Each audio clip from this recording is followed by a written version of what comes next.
Today, we are going to dive into a fascinating mystery unfolding in the global financial markets right now.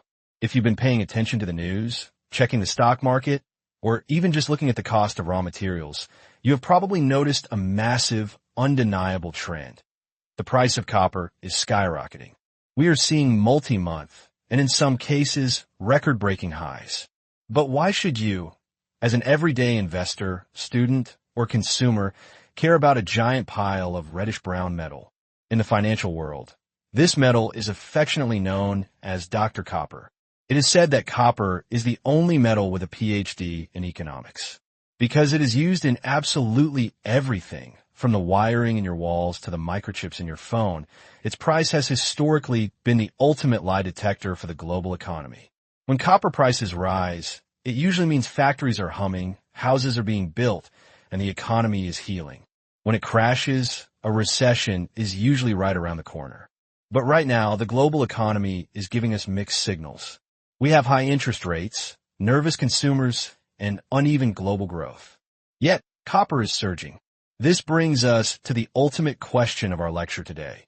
Is the surging price of copper signaling a robust economic recovery, or is it a warning siren that inflation is coming back to haunt us? Or is there a massive, hidden third factor that traditional economists are completely missing? Let's get started. To understand what is happening today, we first need to understand the baseline. Let's start with level 1, the traditional economic view. Why do we look at copper to measure economic health?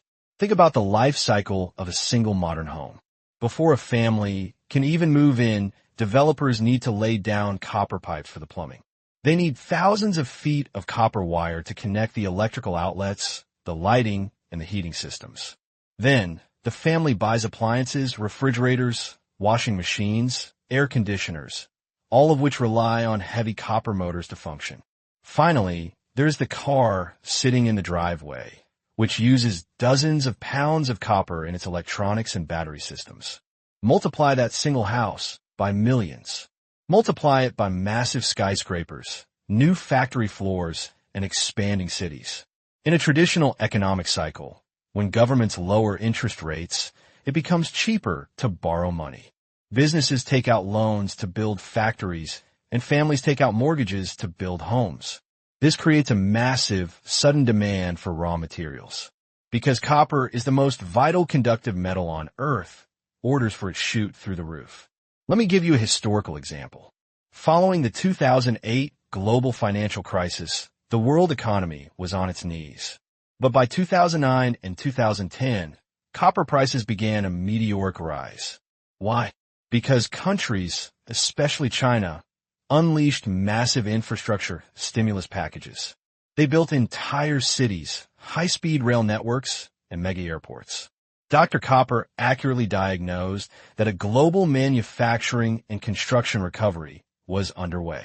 So, if we apply the traditional lens to today's market, the surging copper price should mean that global manufacturing is roaring back to life. It suggests that despite high interest rates, consumers are buying, builders are building, and a global economic boom is quietly beginning. But if you look at the sluggish real estate markets in many parts of the world today, that traditional story doesn't perfectly add up, does it? This brings us to level 2. If the global economy isn't exactly booming in the traditional sense, what else causes commodity prices to spike? The answer is a word that central banks absolutely hate: inflation. Let's look at the inflation trade. When you have a period where governments are spending massive amounts of money and national debts are climbing, the currency itself can begin to lose purchasing power. Imagine you are a billionaire investor or sovereign wealth fund manager. You're holding billions of dollars in cash. If inflation is running hot, the value of your cash is melting away like an ice cube in the sun. To protect your wealth, you take that cash and buy hard assets, things that are tangible, physical, and have intrinsic value. You buy real estate, gold, and yes, industrial commodities like copper. Furthermore, copper is traded globally in US dollars. When the US dollar weakens, copper automatically becomes cheaper for countries using other currencies like the euro or the yen. This sudden affordability drives up global demand, which paradoxically pushes the dollar price of copper even higher. But there is a darker side to this. This isn't just about investors hiding from inflation. Copper can actually cause inflation. Economists call this cost-push inflation. Think about it from the perspective of a company like Ford or Apple. If the price of copper goes up by 50%, it costs them significantly more to manufacture a car or a laptop. They aren't going to just absorb those losses out of the goodness of their hearts. They're going to pass those costs on to you, the consumer. So, when copper surges, the price of everything else surges with it. Therefore, many analysts look at the current copper rally and say, this isn't a healthy economic recovery. This is investors panicking about long-term inflation, and their panic is going to make everyday goods more expensive for the rest of us. If the lecture stopped here, you would have a solid, traditional understanding of macroeconomics. But we are not stopping here, because the rules of the game have fundamentally changed. Dr. Copper is no longer just measuring construction and inflation. He has found a new job. Welcome to Level 3. The real reason copper is breaking records in the 2020s has less to do with traditional business cycles and everything to do with a once-in-a-century technological revolution. We are witnessing a structural demand shock. What does structural mean? A cyclical demand is temporary. People buy more cars when the economy is good and fewer when it's bad. A structural demand means the very blueprint of human civilization is changing, permanently altering how much of a resource we need, regardless of whether the economy is in a boom or a bust. The first massive pillar of this structural shock is the green energy transition. The world is racing to decarbonize and hit net zero emissions. To do that, we are moving away from burning fossil fuels and moving toward electricity. And what is the absolute best, most cost-effective conductor of electricity on the periodic table? Copper. Let's look at a powerful example, the automotive industry. A traditional internal combustion engine car, the kind that runs on gasoline, uses about 20 kilograms or 44 pounds of copper. It's mostly for the battery and the starter motor. Now look at a modern electric vehicle, like a Tesla. An EV requires roughly 80 kilograms or nearly 180 pounds of copper. That is a fourfold increase. The motors are wound with miles of copper wire, and the massive battery packs require copper foil. But it doesn't stop there. How do we charge that car? We need charging stations, which are packed with copper. Where does the electricity come from?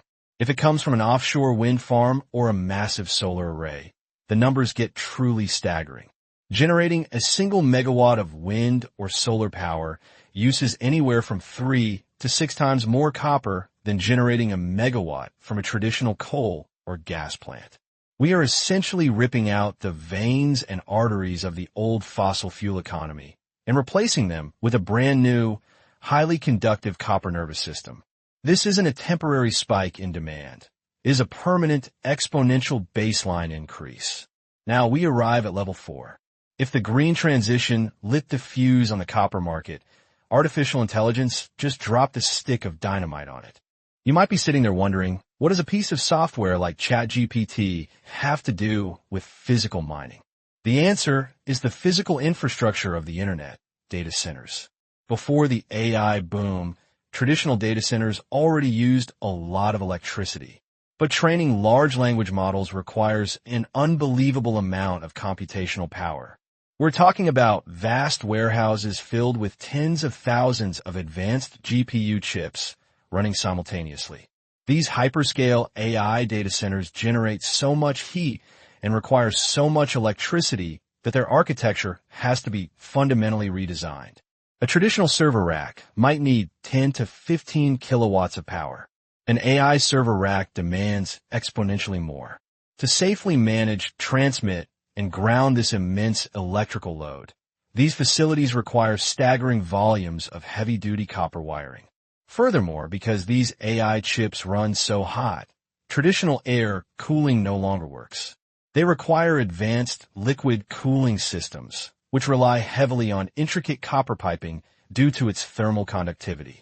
Let me give you a jaw-dropping statistic.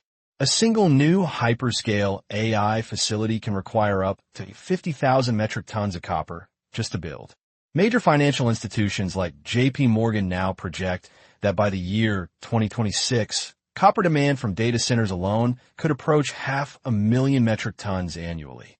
Tech giants are expected to invest over $1 trillion in AI infrastructure over the next 5 years. AI doesn't just live in the cloud. It lives in physical buildings tethered to the earth by millions of miles of copper wire. So, we have explosive, unprecedented demand from traditional recovery, inflation hedging, EVs, and artificial intelligence. Basic economics says that if demand goes up, price goes up, which encourages producers to make more. Problem solved, right? Wrong. This brings us to the final piece of the puzzle, inelastic supply. You cannot build a copper mine the way you build a software company. If you decide today that the world needs more copper, you have to go out and find a commercially viable deposit. Once you find it, you have to navigate years of environmental permitting, negotiate with local governments, and build roads, water systems, and power plants in some of the most remote places on Earth, from the Andes Mountains in Latin America to the jungles of the Congo. Historically, the timeline for discovering a copper deposit to actually pulling the first piece of refined metal out of the ground is 10 to 15 years. And the capital cost is astronomical, often exceeding $5 billion for a major project. Worse still, the mining industry is facing a crisis of declining ore grades. 100 years ago, miners could easily find rocks that were 5% or 10% pure copper. Today, the average grade is often below 1%. This means companies have to dig up, crush, and process 10 times as much dirt and rock just to get the exact same amount of copper they did a few decades ago. It requires more energy, more water, and far more money. So, while demand is rocketing upward on an elevator, new supply is taking the stairs. And it has a broken leg. The market is staring down the barrel of a multi-million-ton supply deficit over the next decade. Let's return to our original question. Does the surging copper price predict an economic recovery or the return of inflation? The truth is, it's a trick question. Dr. Copper isn't giving us the same old diagnosis anymore. Yes, it will contribute to inflation, a phenomenon economists are now calling Greenflation, because the cost of building our tech-driven, low-carbon future is becoming exponentially more expensive. But primarily, the copper surge is the ultimate physical proof of a technological paradigm shift. It is the undeniable fingerprint of a world simultaneously trying to save the climate and build artificial superintelligence, while realizing the Earth can only give up its resources so fast. The next time someone asks you what the stock market is doing, don't just look at tech stocks. Look at the red metal holding it all together. Thank you so much for joining me in this masterclass today. If you found this deep dive helpful in understanding the hidden gears of the global economy, be sure to like, subscribe, and share this video. I'll see you in the next one.